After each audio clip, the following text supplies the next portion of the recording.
ये सवाल परीक्षा के लिए इम्पोर्टेंट नहीं है, लेकिन आगे के पार्ट के लिए ये इम्पोर्टेंट है, क्योंकि इसके अंदर पूंजी खाता, पुनः मूल्यांकन खाता और पक्की तलपट हमको आगे के पार्ट 5-6 में हमको सीखना है। तो इसमें ये सीख लिया तो आपको आगे आएगा, इसके लिए सिखाना है। ओके, देखते हैं क्वेश्चन नंबर 13। निम्नलिखित माहिती पर से साजन और निर्मी की साझेदारी पीढ़ी की बही में रोमनामचा लिखिए और पुनः मूल्यांकन खाते की असर देने के बाद पक्की तलपट भी तैयार कीजिए। साजन और निर्मी 5:3 के प्रमाण में लाभ हानि वितरण करने वाले साझेदार हैं। तारीख 31/3/2017 के रोज उनकी पेढ़ी की पक्की तलपट निम्नानुसार है। साजन और निर्मी की पेढ़ी तारीख 31/3/2017 के दिन की पक्की तलपट ये दी हुई है। बराबर, पूरा पढ़ता नहीं हूँ, यहाँ पर ध्यान रखना है। साझेदारों ने पेढ़ी की संपत्ति और दायित्वों का पुनः मूल्यांकन करना तथा भविष्य में एक एक के प्रमाण में लाभ हानि बांटना निश्चित किया, जिसके संबंध में माहिती निम्नानुसार है। तो यहाँ पर शुरुआत में बोला है रोमनामचा भी लिखना है। ओके, सबसे पहले देखते हैं ज़मीन मकान की कीमत 10% से बढ़ानी है। तो ज़मीन मकान कितना दिया है, 1,40,000 दिया हुआ है। ओके, 10% बढ़ाएंगे तो यानी कितना हो जाएगा, 1,40,000 का 10% तो आ जाएगा ना, आपको समझ आया, 14,000 होता है। अब उसका हम लोग को असर करना है, रोमनामचा भी लिखना है, पक्की तलपट में भी लिखना है और पुनः मूल्यांकन खाते में लिखते हैं। यानी संपत्ति में वृद्धि हुई है तो यहाँ पर लिखेंगे विवरण। ओके, रकम रुपए, विवरण रकम रुपए, इधर जमा और इधर उधार। ओके, तो संपत्ति में वृद्धि हुई हो तो हम लोग इधर साइड लिखते हैं, बराबर। जमीन मकान खाता, ज़मीन मकान खाता कितना है, तो 14,000 की वृद्धि हुई है। ओके, तो अब इसकी हम लोग रोमनामचा भी लिखते हैं। तो क्या लिखेंगे, ज़मीन मकान खाता, यानी हमको ये सोच लेने का फ़ायदा हुआ है तो ये वृद्धि हुई है, ज़मीन मकान, ये तो फ़ायदा हुआ ना, फ़ायदा हो तो रोमनामचा में हम लोग उसको उधार लिखते हैं और पुनः मूल्यांकन खाता जमा हो जाएगा। ओके, नुकसान हुआ होता हो तो पुनः मूल्यांकन खाता उधार होता है और जो भी है वो जमा हो जाता है। तो पहले पक्की तलपट में लिख लेते हैं ज़मीन मकान कितना था, 1,40,000 का था, बराबर। वृद्धि हुई है तो यहाँ पर लिखेंगे वृद्धि 10% की है। ओके, कितना होगा, 14,000 होता है। टोटल मारेंगे तो कितना हो जाएगा, 1,54,000 होता है। आप इस प्रकार का जो सवाल करना चाहते हो तो उदाहरण नंबर 11 आपके लिए होमवर्क में है। ओके, आप इस प्रकार के वीडियो देखना चाहते हो तो डिस्क्रिप्शन में आपको अकाउंट और स्टेट के अलग अलग चैप्टरों की प्लेलिस्ट की लिंक मिल जाएगी, वहाँ से आप देख सकते हो। चैनल पर नए, चैनल को सब्सक्राइब करना, क्योंकि हम इस प्रकार के वीडियो आपके लिए बनाते रहते हैं। अब इसके हम लोग क्या करते हैं, रोमनामचा लिखते हैं। तो यहाँ पर लिखते हैं सबसे पहले ज़मीन मकान खाता उधार और पुनः मूल्यांकन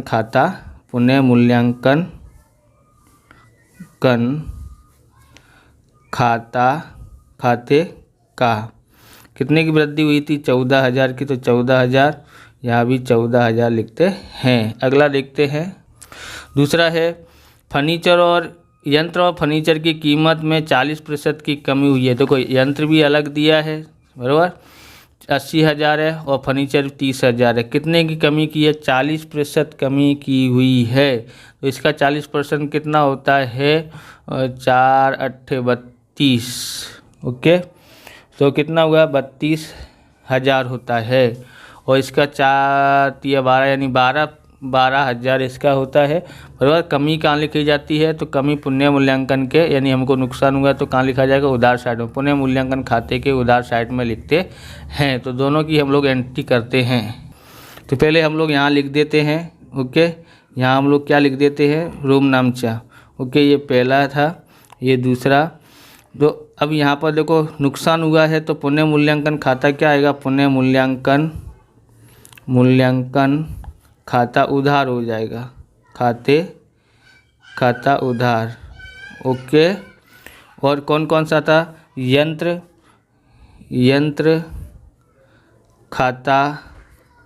खाते का और फर्नीचर खाते का। ओके। तो यंत्र कितने का था हमारे पास, यहाँ पर 32,000 का नुकसान हुआ तो 32,000 और कमी हुई है, और ये 12,000 की कमी हुई है। दोनों को टोटल मारेंगे तो कितना होगा, 44। तो पुनः मूल्यांकन खाते 44,000 आ जाता है। ओके। इसकी एंट्री पुनः मूल्यांकन में करते हैं। तो पुनः मूल्यांकन की किधर साइड आएगी, उधार साइड में लिखेंगे यंत्र खाता 32,000 और फर्नीचर खाता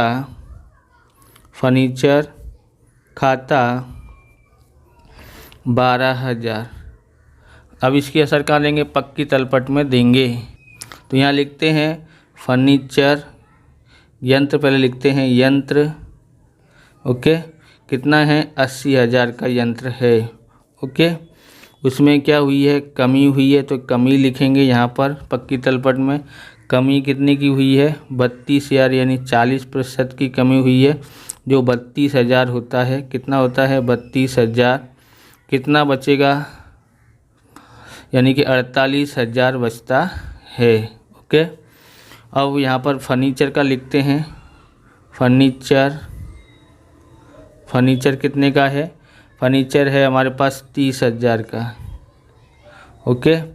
कमी हुई है, कमी कितनी की, 40% कमी हुई है, तो 12,000 हुआ था, कम करते हैं 12,000 घटाते हैं तो कितना बचता है, 18,000 कीमत रह जाती है। आगे देखते हैं। तो यहाँ पर लिखा है तीसरा क्या लिखा है, देनदारों पर अब 1,000 को डूबत अनामत की ज़रूरत नहीं है। यानी हम लोग ऐसा पहले कर लिया था कि 1,000 रुपये डूब सकते हैं, लेकिन वो पैसे हमको मिल गए हैं, इसलिए अब डूबने की ज़रूरत नहीं है, बराबर ज़रूरत नहीं है। इसलिए यहाँ पर देखो कितना था, 1,500 था, तो हमको कितना 1,000 मिल जाएगा, बराबर।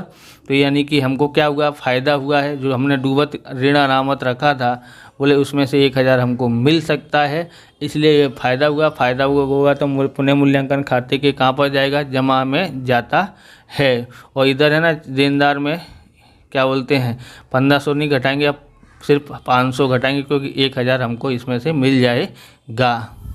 तो इधर कहाँ पर आएगा, जमा साइड में लिखेंगे डूबत ऋण अनामत खाता कितना है, 1,000 है। और इसका पक्की तलपट में भी लिखेंगे। और क्या करते हैं, रोम नामचा में क्या लिखेंगे, तो ये डूबत ऋण अनामत खाता उधार आ जाएगा, और पुनः मूल्यांकन खाता कहाँ होगा, जमा होता है। तीसरा है, हम लोग यहाँ लिखते हैं डूबत ऋण अनामत खाता उधार पुनः मूल्यांकन खाते का, पुनः मूल्यांकन खाते का। तो कितना था, 1,000 और 1,000 था। ओके। अब यहाँ पर हम लोग आगे करते हैं, बराबर। वो हमको विवरण लिखने की ज़रूरत नहीं है। अब इसको पक्की तलपट में लिखते हैं। तो पक्की तलपट में कहाँ लिखा जाएगा, तो इधर लिखते हैं देनदार कितना था, तो देनदार था हमारे पास 40,000। 1,500 घटा के दिया था ना, वो 1,500 नहीं घटाना है, सिर्फ 500 घटाना। तो हम लोग यहाँ पर क्या करते हैं, डूबत ऋण अनामत कितना है, 500 घटाना है। तो कितना आएगा, यहाँ पर 500 घटाते तो हमारे पास आएगा 39,500 आता है। अगली समायोजन देखते हैं। तो हमारे पास अगला समायोजन है चौथा, स्टॉक में रुपये 1,500 की मरम्मत खर्च की ज़रूरत है। बराबर। स्टॉक में 1500 रुपये की क्या है, मरम्मत है, तो हम खर्च करना है, यानी हमको नुकसान हो रहा है। स्टॉक कितने का है देखते हैं। स्टॉक हमारे पास है 31,500 है, तो 1500 खर्चा करना पड़ेगा। तो पुनः मूल्यांकन खाते के कहाँ लिखाना पड़ेगा, उधार साइड में लिखना पड़ेगा, और पक्की तलपट में 1500 घटा देंगे। तो यहाँ पक्की तलपट में पहले लिख लेते हैं हम लोग। यहाँ पर क्या लिखते हैं, स्टॉक कितने का था स्टॉक, तो ये स्टॉक था 31,500 का था। ओके, और खर्च किया है, खर्च कितने का है, 1500 का है। घटाते हैं तो कितना रह जाएगा, यहाँ पर 30,000 रह जाएगा। तो इसकी एंट्री जो करनी पड़ेगी, नुकसान हुआ है तो नुकसान हुआ है, तो पुनः मूल्यांकन खाता उधार आता है और स्टॉक खर्च खाता जमा हो जाएगा। तो ये चौथी एंट्री है, यहाँ पर करते हैं। क्या लिखेंगे, स्टॉक, नुकसान हुआ है तो स्टॉक खाते नहीं, पुनः मूल्यांकन खाता उधार आएगा। पुनः मूल्यांकन खाता उधार, और स्टॉक खाते का, स्टॉक खाते का कितना था, 1500 था। ओके, इसको हम लोग कहाँ लिखेंगे, अब इसको हम लोग लिखेंगे पुनः मूल्यांकन खाते के उधार तरफ। तो यहाँ लिखते हैं स्टॉक खाता कितने का हुआ है, 1500 रुपये का हुआ है। ओके, आगे देखते हैं। तो यहाँ पर लिखा है कुल लेनदारों में से अब 1500 रुपये चुकाने नहीं पड़ेंगे जिसका बही में लेखा करना है। तो ये हमको फ़ायदा हुआ है, हमको तो पैसा देना था, लेनदारों को देना था, तभी तो हम लोग अब माल मिलेगा ना हमको। देखो, तो हमने 32,000 है यहाँ पर लेनदार, उनमें से 1500 रुपये चुकाने नहीं है, तो हमको फ़ायदा हुआ है। फ़ायदा हुआ है तो पुनः मूल्यांकन खाते के जमा साइड में लिखना पड़ेगा, और पक्की तलपट में इसमें से इसको घटाना पड़ेगा, 32,000 में से 1500।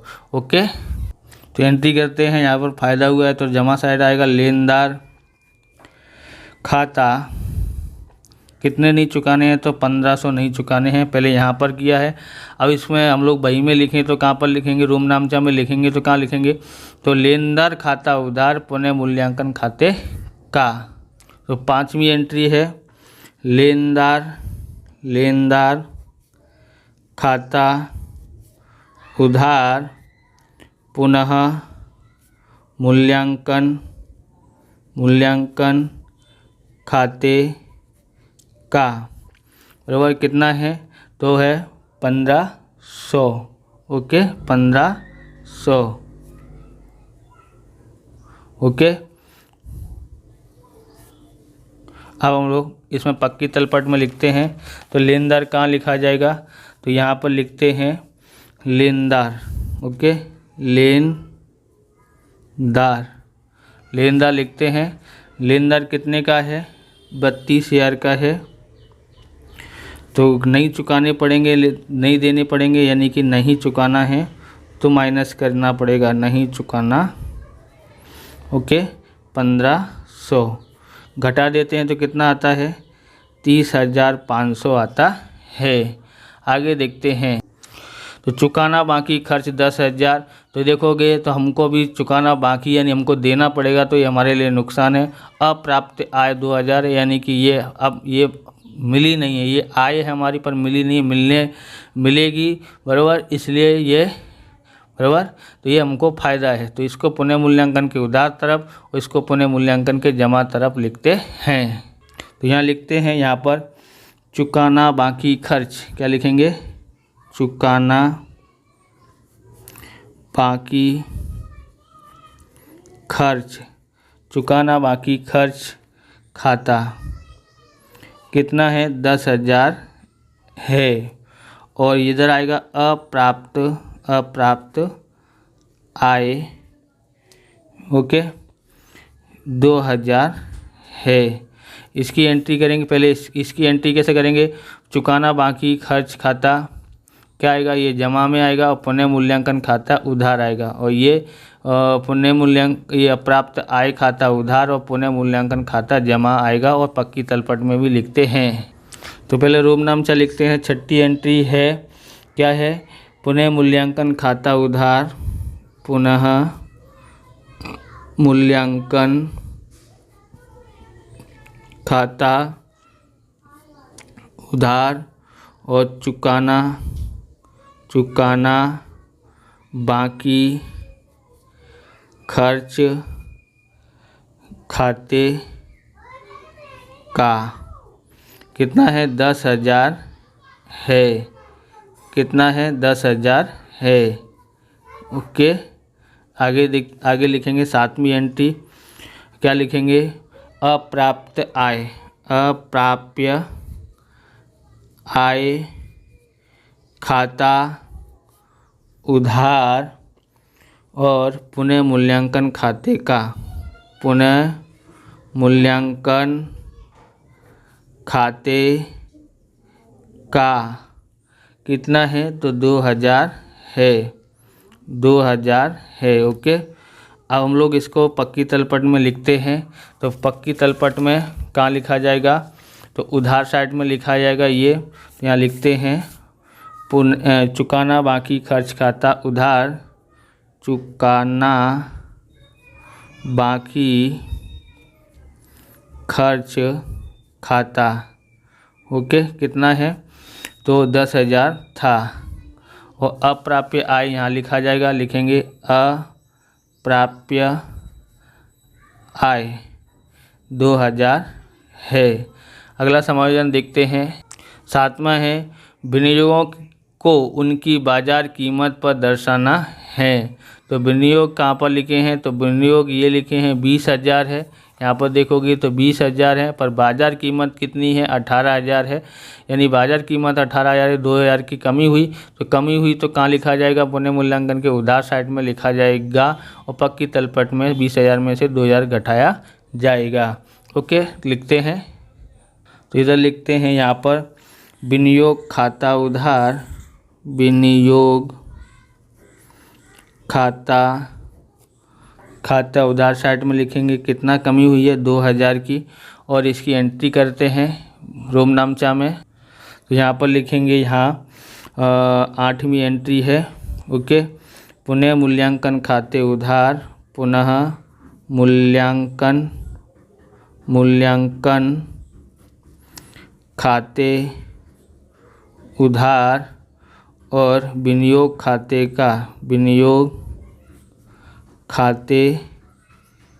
का 2,000 और 2,000। ओके, अब आगे देखते हैं। पक्की तलपट में लिखते हैं। ओके, कहाँ पर लिखा जाएगा? तो आज संपत्ति है, संपत्ति तरफ लिखेंगे। ओके, तो यहाँ लिखते हैं विनियोग कितने के हैं? 20,000 के थे। बाज़ार कीमत 18,000 की है, यानी कि कमी कितने की हुई है? तो कमी है 2,000 की। घटाते हैं तो कितना आएगा? यहाँ पर 18,000 आता है। अब पक्की ये तलपट देखते हैं क्या रह गया है। तो सबसे पहले पूंजी खाता रह गया है साजन का, निर्मी का 80,000 और 50,000। पहले इसकी एंट्री करते हैं, फिर देखते हैं बाकी का। तो पूंजी दिया हुआ है, पूंजी खाते में लिखते हैं। यहाँ पर लिखते हैं शेष आगे लाए, शेष आगे लाए। कितने लेके आए? तो 80,000 था पूंजी उनके पास और ये 50,000 था। जमा साइड में लिखते हैं। अब और आगे देखते हैं। तो यहाँ पर है सामान्य अनामत खाता। कितना है? 80,000 है। दोनों को बांटना पड़ेगा अनुपात के अनुसार। और वह किस अनुपात में बांटना पड़ेगा? तो 5:3। अब पुराने अनुपात में ही बांटना पड़ेगा। तो देखते हैं क्या क्या आता है। यहाँ लिखते हैं सामान्य अनामत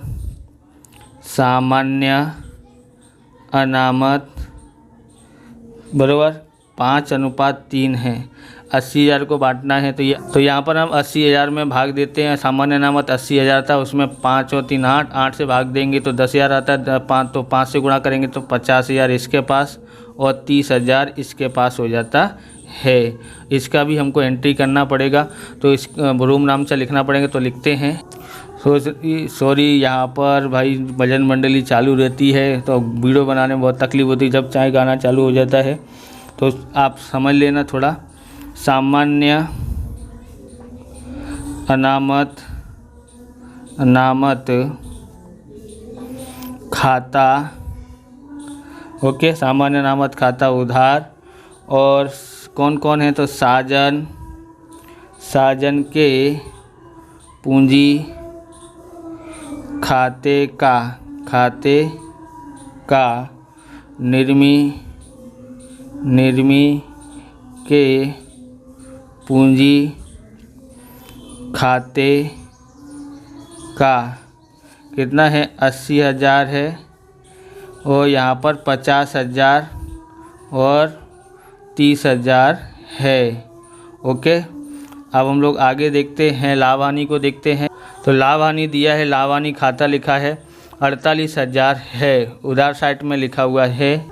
तो यहाँ लिखते हैं लाभ हानि, लाभ हानि खाता अनुपात क्या है 5:3 है। 48,000 था, 8 से भाग देंगे, 5 और 3 8 होता है, 8 से भाग देंगे, 8 6 48 यानी 6 आया। 6 में 5 से गुणा करेंगे, 6 पंचे 30 यानी 30,000 हो जाता है।